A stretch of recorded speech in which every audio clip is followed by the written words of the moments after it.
Hey, what's going on, everybody? Welcome back to the Random Review Series. DBougie86 here again, and I got a brand new film for you from Unearthed Films. Yes, this is one that I was excited to check out when I seen the trailer for it a long time ago, and been waiting to check it out, and I finally got a chance to.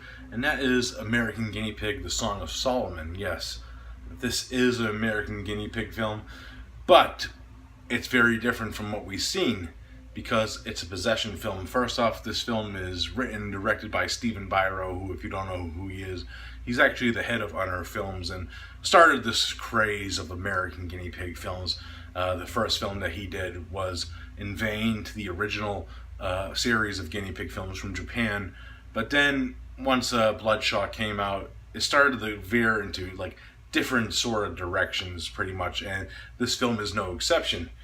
Pretty much, we're introduced to our main character of Mary, who's this young girl who, in the beginning of the film, we see her father kill himself in front of Mary, and we see like this black ooze stuff coming off the bed, and we find out that Mary is actually possessed by a demon.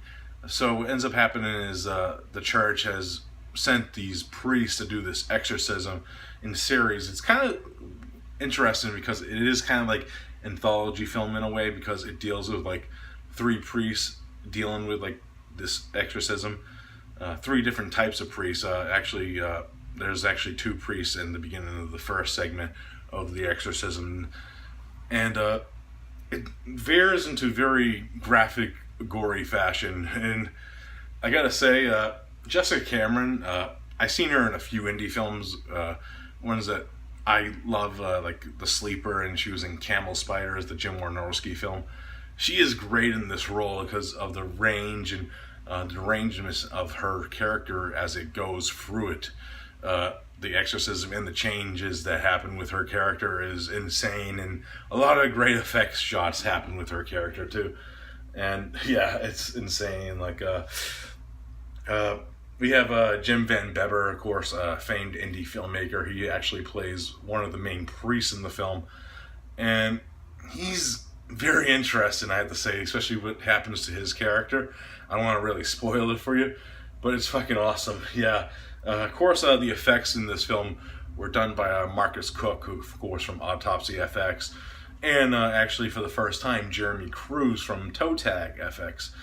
And the effects are astounding in this film, especially like there's one scene in particular, which I don't really want to give away, because even though there's been images of this scene, kinda, if you've seen the image online of like Mary with like intestines coming out of her mouth, that's a very long and torturous scene. Especially when I was watching this, I was actually eating a cheeseburger at the time, and yeah, not the best scene to be watching while you're eating. Let's just put it that way. But yeah, very tremendous, and the story is very impactful. I really liked how this film dealt with religion in a way, and also the exorcism rites in a way. Also, it's very interesting, especially the way that the priests perform the exorcism rites. It's very different each time with each different priest, and really cool stuff because they're all like different priests that come to this. Like we have like Jim Van Beber's character, who's like kind of like the Father Marin of this film. He's like a down and out. He had performed exorcism, but he's just sick of seeing it. And then we have I don't want to butcher this guy's name, but the second priest there, Gene Polabicki, I believe that's how you pronounce it. I probably butchered it. I'm sorry, Gene. He actually thanked me online for picking up the film and supporting it.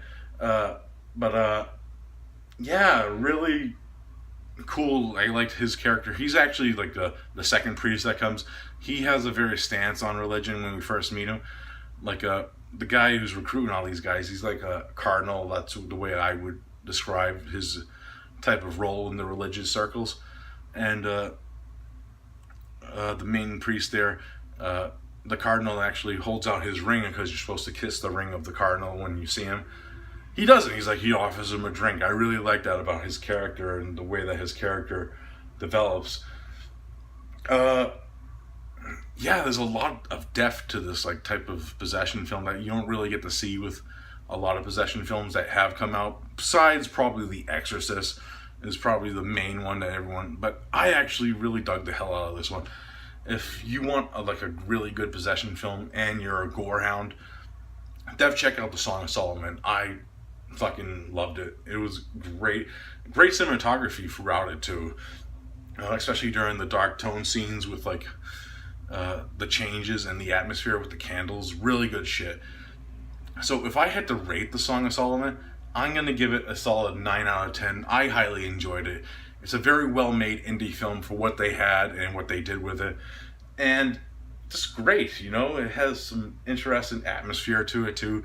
Kind of has influences from all over, too. I really dig it because, like I said, like that intestine scene, it's kind of reminiscent of, like, Fulci-style gore.